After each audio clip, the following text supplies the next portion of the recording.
नमस्कार दोस्तों, just for CSC में आप सबका स्वागत है। तो चलिए शुरू करते हैं आज का अपना वीडियो। अपने आज के इस वीडियो में हम ज्योग्राफी खंड के अंतर्गत सौरमंडल की कुछ अनोखी जानकारियों के बारे में चर्चा करेंगे, जैसे कि तारे क्यों टिमटिमाते हैं, अर्धरात्रि का सूरज किस देश में उगता है, सौरमंडल का सबसे चमकीला तारा कौन सा है, तारों के मध्य की दूरी कैसे मापते हैं, किसने कहा था कि पृथ्वी गोल है, और ऐसे ही कुछ अन्य रोचक जानकारियों को अपनी आज की वीडियो में आपके साथ साझा किया जाएगा।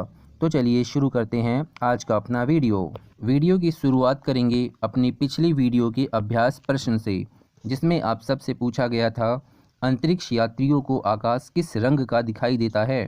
तो इस प्रश्न का उत्तर है विकल्प ए, अंतरिक्ष यात्रियों को आकाश काले रंग का दिखाई देता है। अब चलिए जानते हैं आज की वीडियो का पहला प्रश्न, मतलब 71वां प्रश्न।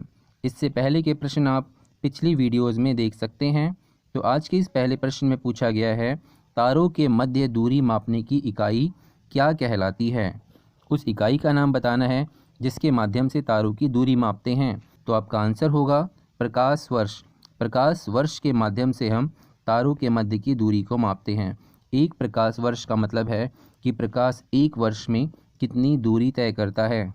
दूसरे प्रश्न मतलब 72वें प्रश्न में आपसे पूछा गया है कि आसमान में तारे किस कारण टिमटिमाते हैं। तो इसका आंसर होगा प्रकाश का अपवर्तन, जिसके माध्यम से तारे आकाश में हमें टिमटिमाते हुए प्रतीत होते हैं।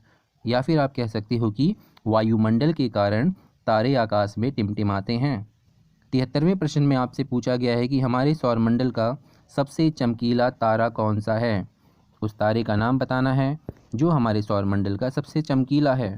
तो इसका नाम है सीरियस। 74वें प्रश्न में पूछा गया है अर्धरात्रि में सूरज किस देश में दिखाई देता है। तो इसका उत्तर होगा नॉर्वे। नॉर्वे एक यूरोपीय देश है जहाँ पर अर्धरात्रि मतलब रात्रि में भी सूरज दिखाई देता है। 75वें प्रश्न में पूछा गया है किसने कहा था कि पृथ्वी गोल है। तो उस व्यक्ति का नाम है एरिस्टोटल। एरिस्टोटल महोदय ने बताया था कि हमारा भूमंडल या कहें हमारी पृथ्वी गोल है। 76वां प्रश्न जिसमें आपसे पूछा गया है पृथ्वी के अतिरिक्त किस ग्रह पर मानव की उपस्थिति की संभावना है। मतलब ऐसा कौन सा ग्रह है पृथ्वी को छोड़कर जहां पर मानव की उपस्थिति या मानव के रहने के लिए आवश्यक दशाएं विद्यमान हो सकती हैं। तो इस प्रश्न का उत्तर होगा मंगल ग्रह। 77वें प्रश्न में पूछा गया है कि पृथ्वी के अतिरिक्त किस ग्रह पर ऋतु परिवर्तन संभव है। मतलब अभी होता नहीं है, लेकिन इस बात की संभावना है कि ऐसा हो सकता है। ऐसा कौन सा ग्रह है जहाँ पर ऋतुओं का परिवर्तन हो सकता है जैसा कि पृथ्वी पे होता है। तो आपका उत्तर होगा मंगल ग्रह। 78वें प्रश्न में पूछा गया है कि हैली धूमकेतु का आवर्तन काल क्या है। मतलब हैली धूमकेतु अगर एक बार दिखाई दे तो फिर कितने सालों के बाद यह दोबारा दिखाई देता है। तो आपका उत्तर होगा 76 साल।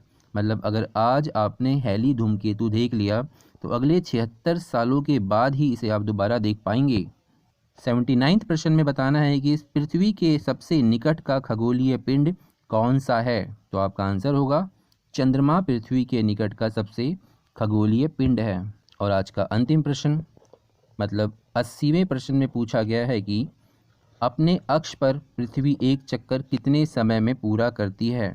प्रश्न को ध्यान से पढ़ना। अपने अक्ष पर, अपनी कक्षा में नहीं, अपने अक्ष पर पृथ्वी को एक चक्कर लगाने में कितना समय लगता है यह आपको बताना है।